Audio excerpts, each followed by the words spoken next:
Hi, and welcome to Best in Tesla. Volkswagen stopped selling ICE cars in Norway. This is huge news and a big milestone for the transition to sustainable transportation. And a good showcase of all the bans of ICE cars we have been seeing from the politicians in Europe will not matter much, as all the numbers show us it will be over much earlier than that. So let's check out all the numbers and let's dive right in.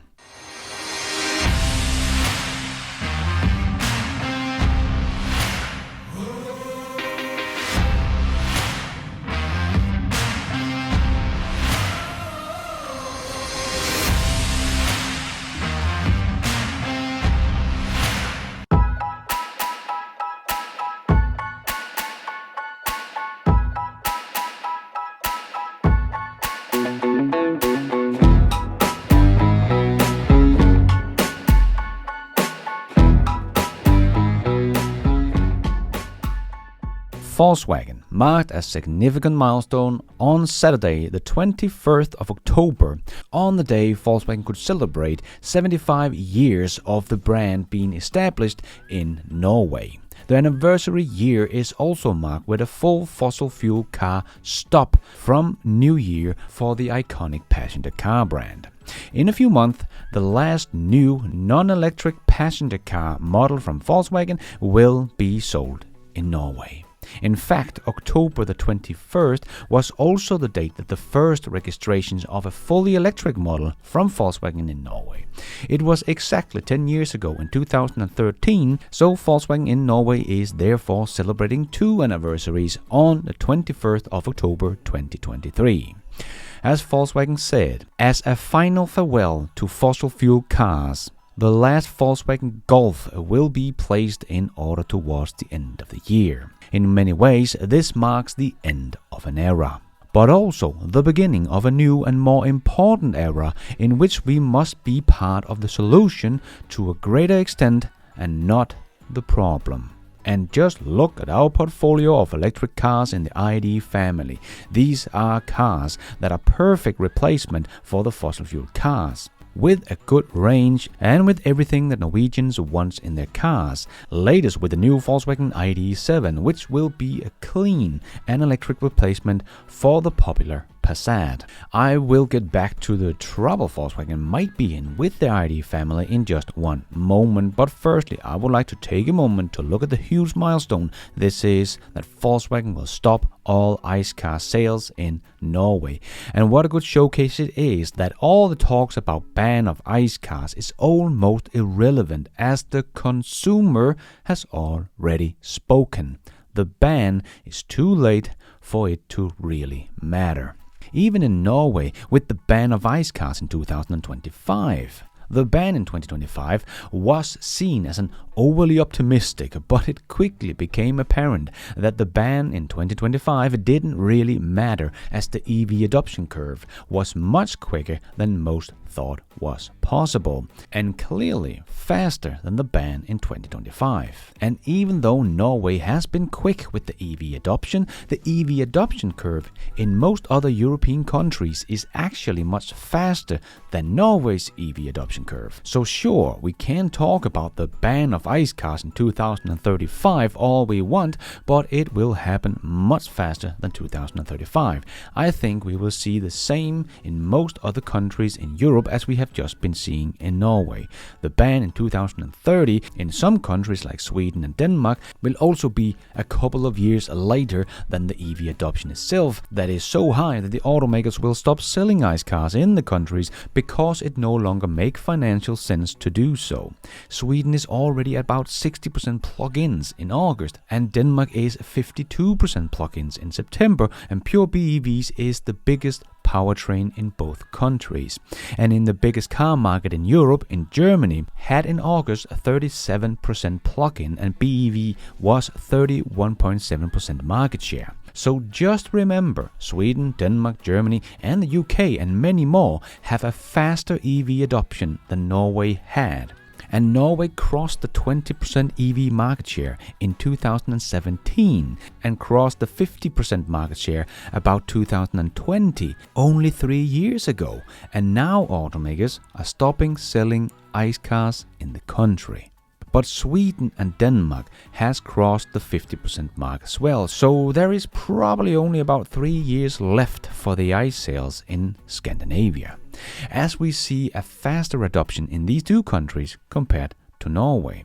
And as Germany is also far beyond the 20% plug-in share with the 37%, and again much faster adoption than Norway, and with Tesla in their backyard ramping up EVs like crazy, so the Germans are forced to keep on going or Tesla will just take too much market share of the future car market. So I expect then in between 4 to 5 years the legacy automakers will simply stop making ICE cars in Germany in the German car market, as it no longer make any sense to sell them, as the market share becomes so small for it to make economical sense. In the UK in August, the market share of plug-in was 27.8%, so here we probably also have less than 6 years left before car makers will stop selling ICE cars. So as you can see, pretty much all these countries will be done before the end of this decade.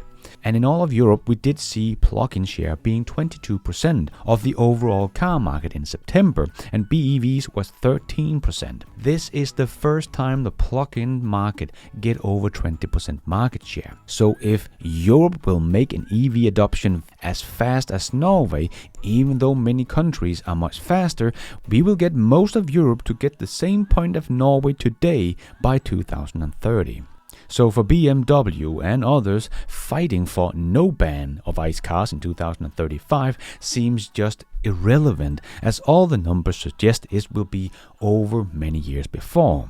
And you might think Norway is just such a small country that will never work anywhere else. Well, Norway might be small in population, but I have tried driving up through Norway, and this is a long bastard. People in Norway actually drive more mileage on average a day than people in Australia. And that is not a small country, that is a freaking continent. If Norwegian can do it, everyone else can do it. And as I said, pretty much everyone is doing it faster. Norway just started first. And we do see that BEVs is actually pulling away from plug-in hybrids. They have been following each other for many years, but since August 2021, BEVs has been pulling away, as we have seen in many places plug-in hybrids have lost their momentum, and BEVs is just taken over. As AJ also shared on X this chart, a BEV is now leading by 36% over plug-in hybrids in cumulative sales since 2016. And if you are wondering, where are the hydrogen cars on this chart? I only see the bottom line down there. No, the light blue line there in the bottom, that is hydrogen cars. So let's say you are a betting man. Looking at this chart, what would you bet on for the future of the transportation? Yes, exactly. You would have to be a fool to bet on hydrogen, right? But that is what BMW is doing. Firstly, they are not committing to a target to phase out ICE cars and are still investing in internal combustion engines. Secondly, they think hydrogen is a piece of the puzzle to get to zero-emission transportation. It boggles the mind how BMW and someone like Toyota can be this misguided with so many facts out there showing us this is clearly the wrong way to go.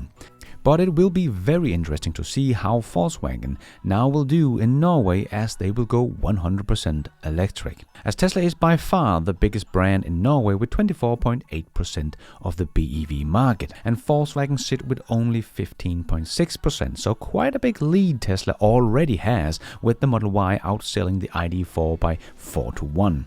But the ID.3 is still doing pretty well in country, but I think it is about to change, as BYD has released the BYD Dolphin and the Seal. And the Dolphin is in every way and shape almost a true copy of the ID3.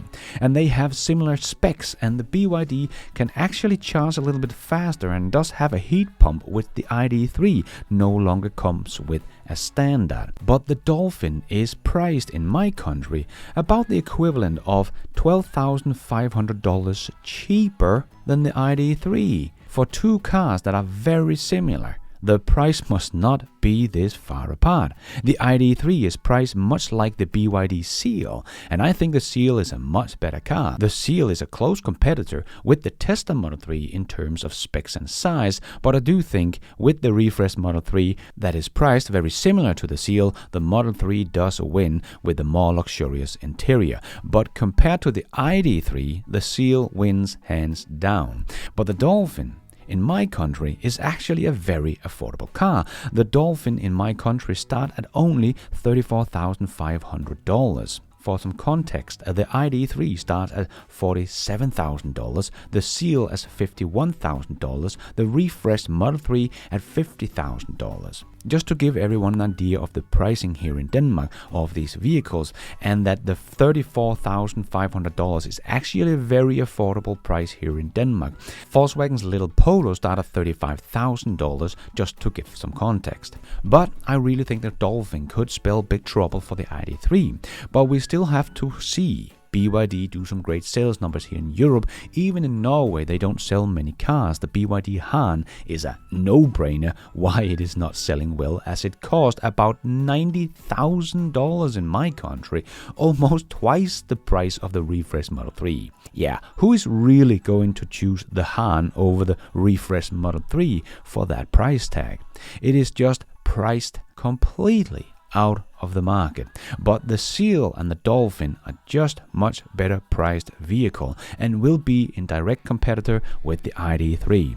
So as they have only just started taking orders of these vehicles in Europe, I think it will be very exciting to see how the ID3 will do in 2024 compared to something like the Dolphin. As Volkswagen will no longer have any ICE cars in Norway to win back some of the losses they will do on the EVs. So I don't think Volkswagen will even have the choice of reducing their price of the EVs in Norway, as they have to start making some money on them, as the ICE cars is no longer there to save their butt. And as I just showed, we are probably only like 3 years away in many countries for this scenario to play out there as well.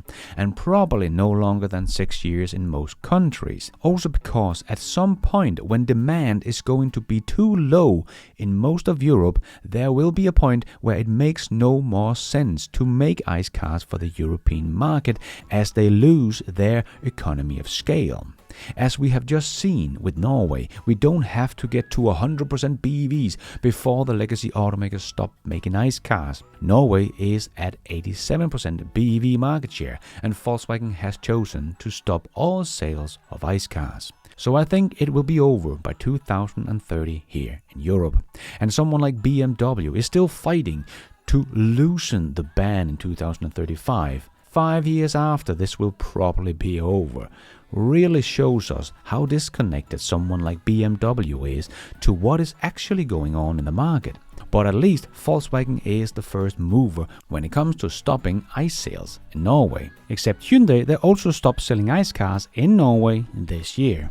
This was the first country, but not the last country in Europe where Volkswagen will stop ICE sales.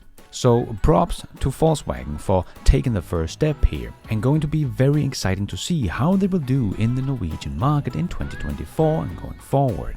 And what country will be the next in line where Volkswagen will stop all ICE sales, and who will follow suit? Who will be the next in line to stop ICE sales in Norway?